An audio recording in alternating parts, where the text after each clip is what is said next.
ಕಾಡು ಪ್ರಾಣಿಗಳ ಹಾವಳಿಯಿಂದ ರಕ್ಷಿಸುವಂತೆ ಆಗ್ರಹಿಸಿ ಅರಣ್ಯ ಭವನಕ್ಕೆ ಮುತ್ತಿಗೆ ಹಾಕಿ ಪ್ರತಿಭಟನೆ ನಡೆಸಿದ್ರು. ಕರ್ನಾಟಕ ರಾಜ್ಯ ರೈತ ಸಂಘ ಸಂಘಟನೆ ವತಿಯಿಂದ ಒಂದು ಪ್ರತಿಭಟನೆಯನ್ನು ಮಾಡಲಾಯಿತು. ಅರಣ್ಯ ಅಧಿಕಾರಿಗಳ ಮತ್ತು ಸರ್ಕಾರದ ವಿರುದ್ಧ ಆಕ್ರೋಶವನ್ನು ವ್ಯಕ್ತಪಡಿಸಿದ್ರು. ಅರಣ್ಯ ಭವನದ ಗೇಟ್ ಪ್ರತಿಭಟನಾಕಾರರನ್ನ ಪೊಲೀಸರು ತಡೆದು ಈ ವೇಳೆ ಪೊಲೀಸರು ಮತ್ತು ರೈತರ ನಡುವೆ ಮಾತಿನ ಚಕಮಕಿ ನಡೆಯಿತು. ಅಕ್ರಮ ರೆಸಾರ್ಟ್ ತೆರವು ಮಾಡಬೇಕು ಅಂತ ಒತ್ತಾಯಿಸಿದ್ರು.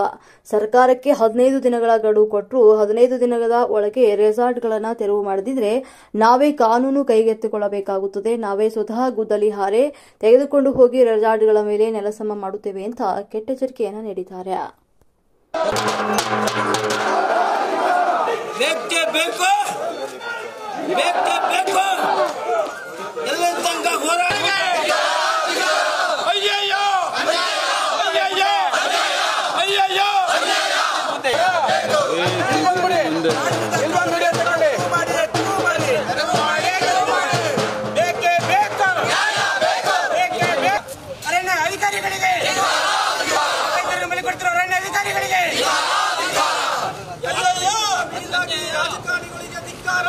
ಕಾಡು ಪ್ರಾಣಿಗಳಿಗೆ ನಾಡಿಗೆ ಬರುವಂತೆ ಮಾಡಿರುವ ಅರಣ್ಯ ನಾಶ ಮಾಡುತ್ತಿರುವ ಎಲ್ಲಾ ರಾಜಕಾರಣಿಗಳಿಗೂ ಧಿಕ್ಕಾರ.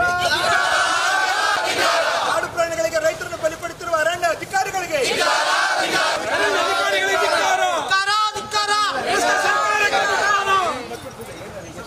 ರೈತರನ್ನು ಬಲಿಪಡುತ್ತಿರುವ ಅರಣ್ಯ ಅಧಿಕಾರಿಗಳಿಗೆ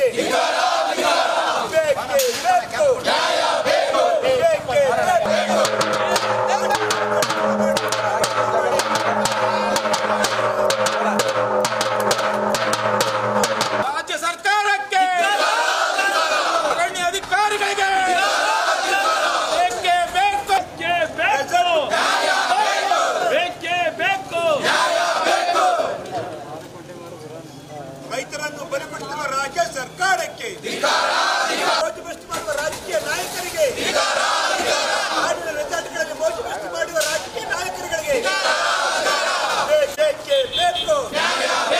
ರೆಸಾರ್ಟ್ ಮುಕ್ತ ಅರಣ್ಯವೆಂದು ಘೋಷಣೆ ಮಾಡಿ ರೆಸಾರ್ಟ್ ಮುಕ್ತ ಅರಣ್ಯವೆಂದು ಘೋಷಣೆ ಮಾಡಿ. ಹುಲಿ ದಾಳಿ ಮಾಡಿದೆ. ಅದರಲ್ಲಿ 3 ಜನ ಹಸುನೀಗಿದ್ದಾರೆ. ಇದು ನಿಜವಾಗ್ಲೂ ನಮ್ಮ ರೈತ ಬಾಂಧವರಿಗೆ ಒಂದು ರೀತಿ ಸಂಕಟ. ಇದಕ್ಕೆ ಮುಖ್ಯ ಕಾರಣ ಬಂದು ಅಕ್ರಮವಾಗಿ ತಲೆ ಎತ್ತಿರ್ತಕ್ಕಂಥ ರೆಸಾರ್ಟ್ಗಳು ಕಾರಣ. ಏನಕ್ಕೆ ಅಂತಂದ್ರೆ ಅಲ್ಲಿ ಅಕ್ರಮ ರೆಸಾರ್ಟ್ಗಳಲ್ಲಿ ಫೈರ್ ಕ್ಯಾಂಪ್ ಹಾಕೊಳ್ಳೋದು, ಜೊತೆಗೆ ಸೌಂಡ್ ಬಾಕ್ಸ್ಗಳನ್ನ ಕೊಟ್ಟು ಕರ್ಕಶವಾಗಿ ಡಿಜೆಗಳನ್ನ ಹಾಕೊಂಡು ಮೋಜು ಮಸ್ತು ಕುಣಿಯಲಿಕ್ಕೆ ಇದು ಏನಾಗ್ತಾ ಇದೆ, ಅವರು ಆಹಾರ ಹುಡ್ಕೊಂಡು ಹೋದಾಗ ಸಂದರ್ಭದಲ್ಲಿ ಅವು ಡಿಸ್ಟರ್ಬ್ ಆಗ್ತವೆ. ಅವರು ಲೋಕಕ್ಕೆ ಹೋಗಿ ನಾವು ತೊಂದರೆ ಕೊಟ್ಟಾಗ ಅಂತಿಮವಾಗಿ ಏನ್ ಮಾಡ್ತೇವೆ, ಅವು ನಾಡು ಕಡೆ ಮುಖ ಮಾಡ್ತೇವೆ. ಇದು ನಿರಂತರವಾಗಿ 4 ಜನ ಎಲುಬಿಲ್ಲದ ಆನೆ ಇದು ಬರ್ತವಲ್ಲ ಕೊಡೆಗಳು, ಆ ತರವಾಗಿ ನಾಯಿ ಕೊಡೆಗಳ ತರ ಆಗಿ ಅವರೆಲ್ಲ ಕೂತಿರ್ತಾರೆ ಎಸಿ ರೂಮಲ್ಲಿ ಅಪಾರ್ಟ್ಮೆಂಟ್ ಅಲ್ಲಿ ಮಾಡ್ಕೊಂಡು. ಎಲ್ಲ ಅಲ್ಟಿಮೇಟ್ ಆಗಿ ಸ್ಥಳೀಯವಾಗಿ ನಮ್ಮ ರೈತರುಗಳು ಮತ್ತೆ ನಮ್ಮ ಗ್ರಾಮಸ್ಥರುಗಳಿಗೆ ಬಹಳ ತೊಂದರೆ ಆಗ್ತದೆ. ಸೊ ಈ ನಿಟ್ಟಿನಲ್ಲಿ ಏನು ಪ್ರಥಮವಾಗಿ ಅಕ್ಟೋಬರ್ 16ನೇ ತಾರೀಕು ಬಡಗಲ್ಪುರ ಮಾದೇಗೌಡರ ಮೇಲೆ ಒಂದು ಹುಲಿ ದಾಳಿ ಆಗ್ತದೆ. ಅದನ್ನು ಆದ್ಮೇಲೆ ನಂತರ ಏನಾಗುತ್ತೆ, ಅಕ್ಟೋಬರ್ 20 2ನೇದು ಬೆಣ್ಣಿಗೆರೆ ಗ್ರಾಮದ ರಾಜಶೇಖರ್ ಅಂತಕ್ಕಂಥವ್ರು ಆದ್ಮೇಲೆ ಅಲ್ಲೇ ಸ್ಥಳದಲ್ಲಿ ಅವರು ಮೃತ ಹೊಂದ್ತಾರೆ. ಇವೆರಡು ಘಟನೆಯಿಂದ ಅರಣ್ಯ ಇಲಾಖೆ ಸಿಬ್ಬಂದಿಗಳು ಎಚ್ಚೆತ್ಕೋಬಹುದಾಗಿತ್ತು. ಕೊನೆಗೆ ಏನಾಯ್ತದೆ, 31ನೇ ತಾರೀಕು ಅಕ್ಟೋಬರ್ ಅದೇ ತಿಂಗಳು, ಅಂದ್ರೆ ಒಂದೇ ತಿಂಗಳಲ್ಲಿ 16ರಿಂದ 31ರವರೆಗೆ 3 ಜನ ಮೇಲೆ ಆಯ್ತು. ಇಬ್ಬರು ಸ್ಥಳದಲ್ಲೇ ಮೃತರಾಗ್ತಾರೆ. ಇನ್ನೊಂದು ನವೆಂಬರ್ 7ಕ್ಕೆ ಹಳೆ ಹೆಗ್ಗುಳಿಲು ಗ್ರಾಮದ ದಣ್ಣಾಯ್ಕನ್ ಅವ್ರ ಮೇಲೆ ದಾಳಿಯಾಗಿ ಅವರು ಮರಣ ಹೊಂದ್ತಾರೆ.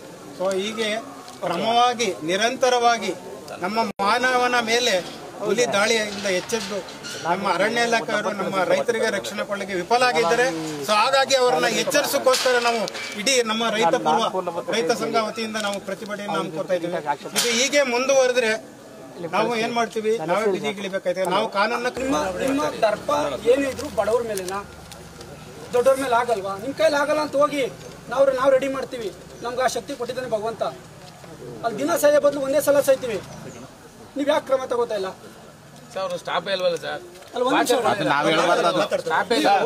ಜೊತೆಗೆ ಕಾಡಲ್ಲಿ ಇರುವಂತ ನಿಮ್ ಕೈಲಿ ಕ್ರಮ ತಗೋತೀರೋ ಇಲ್ವೋ? ತಗೊಳ್ಳೋದಲ್ಲ. ನಾವು ಡೆಡ್ ಲೈನ್ ಈ ತಿಂಗಳು 8ವರೆಗೆ ಟೈಮ್ ಕೊಡ್ತೀವಿ. ಹೋಮ್ ಸ್ಟೇಗಳು ರೆಸಾರ್ಟ್ಗಳು ಮುಕ್ತ ಆಗಬೇಕು. ಯಾಕೆಂದ್ರೆ ಈ ಹೋಮ್ ಸ್ಟೇ ರೆಸಾರ್ಟ್ ಮುಕ್ತ ಮಾಡಿದ್ರೆ ಕಾಡು ಆನೆಗಳು ಇರ್ಬೋದು, ಹುಲಿ ಇರ್ಬೋದು, ಚಿರತೆ ಇರ್ಬೋದು, ಕಾಡು ಹಂದಿ ಇರ್ಬೋದು, ಯಾವು ಕೂಡ ನಾಡಕ್ಕೆ ಬರಲ್ಲ. ಬರ್ತವೆ ಅಪ್ಪಿತಪ್ಪಿ 100ಕ್ಕೆ ಈಗ 100 ಪ್ರಕರಣ ನಡೀತಾ ಇತ್ತು, ಆಮೇಲೆ 1-2 ನಡಿಬೋದು. ಸಂಪೂರ್ಣವಾಗಿ ಬಂದಾಗುತ್ತೆ ನಾವು ಕೂಡ ಹೇಳಕ್ ಬರಲ್ಲ. ಹಾಗಾಗಿ ನೀವು ಇದು ಸಂಪೂರ್ಣವಾಗಿ ಇವತ್ತೇ ನಿಮ್ಮ ಸರ್ಕಾರಕ್ಕೆ ಮುಟ್ಟಿಸ್ತಿರೋ, ನೀವೇ ತುರ್ತು ಕ್ರಮ ತಗೋತಿರೋ ಗೊತ್ತಿಲ್ಲ. ಇಲ್ಲ ಅಂದ್ರೆ ಎಲ್ಲ ರೈತರು 10,000 to 20,000 ಜನ ನುಗ್ಗಿ ನಾವು ಖಂಡಿತ ನಾವೇ ನಾಶ ಮಾಡ್ತೀವಿ. ಈಗ ಮಹದೇಶ್ವರನ ಬೆಟ್ಟದಲ್ಲಿ ಆದಂತ ಒಂದು ಹಾಗಾಗಿ ಇದನ್ನ ನೀವು ನೋಡಿದ್ರೆ ಇಂಥ ಸಂದರ್ಭದಲ್ಲಿ ರೈತರುಗಳನ್ನ ಇವರು ತಗೊಂಡೋಗಿ ನಾನ್ ಬೆಲೆಮೆಂಟ್ ಅಂತ ಹಾಕಿ ಜೈಲ್ಗೆ ಹಾಕಿದ್ರು. ಇವತ್ತು ಅವ್ರ ಮನೆ ಫ್ಯಾಮಿಲಿಗಳೇನಾಗಬೇಕು, ಯಾರಿಂದ ತೊಂದರೆ ಆಗಿತ್ತು?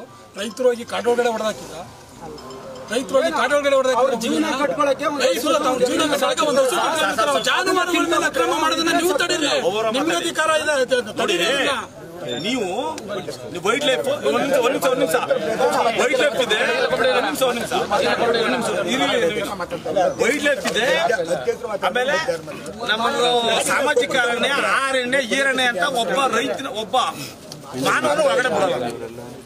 ಅಕ್ರಮವಾಗಿರ್ತಕ್ಕಂಥ ರೆಸಾರ್ಟ್ಗಳು ತೆಗೀರಿ, ಅಲ್ಲಿ ನೀವು ಸಫಾರಿ ಮಾಡಕ್ಕೆ ಹೆಂಗ್ ಪರ್ಮಿಷನ್ ಕೊಡ್ತೀರಿ?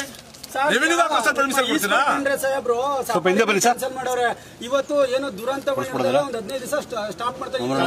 ಇದು ಹೆಂಗೆ ಅಂದ್ರೆ ಒಂದು ಚಿಕ್ಕ ಉದಾಹರಣೆ ಹೇಳ್ತೀನಿ. ಎಲ್ಲಾರ IT ರೇಡು ಮತ್ತೆ ಏನೋ ಭ್ರಷ್ಟ ಅಧಿಕಾರಿಗಳು ರೇಡ್ ಮಾಡಿದ್ರೆ ನೀವು ದುಡ್ಡು ಮಾಡಿರ್ತೀರಿ, 15 ದಿನ ರಜೆ ಹೋಗಿ ಆಮೇಲೆ ಬೇರೆ ಕಡೆ ಡ್ಯೂಟಿ ಕೊಡ್ತೀನಿ ಅಂತಿರಲ್ಲ. ಆ ರೀತಿ 15 ದಿನ ಆದ್ಮೇಲೆ ಮತ್ತೆ ಶುರು ಮಾಡಿ ಶಾಶ್ವತವಾಗಿ ನೀವೇನ್ ಮಾಡಲ್ಲ. ನೀವು ಸರ್ಕಾರಕ್ಕೆ ಎಚ್ಚರಿಕೆ ಕೊಡಬೇಕು. ಮಾಡ್ಲಿಲ್ಲ ಅಂದ್ರೆ ಖಂಡಿತ ನಾವು ನುಗ್ತೀವಿ. ಅದೇನಾಗುತ್ತೆ ಆಫೀಸರ್ ಯಾರು 26ನೇ ತಾರೀಕು ಬೆಂಡಿಗೆರೆ 31ನೇ ತಾರೀಕು ಕೂಡೇಗಾಲ ಮತ್ತೆ 4ನೇ ತಾರೀಕು ಹಳೆ ಸರ್ಕಲ್ ತಾಲೂಕು ಇಷ್ಟು ಭಾಗದಲ್ಲಿ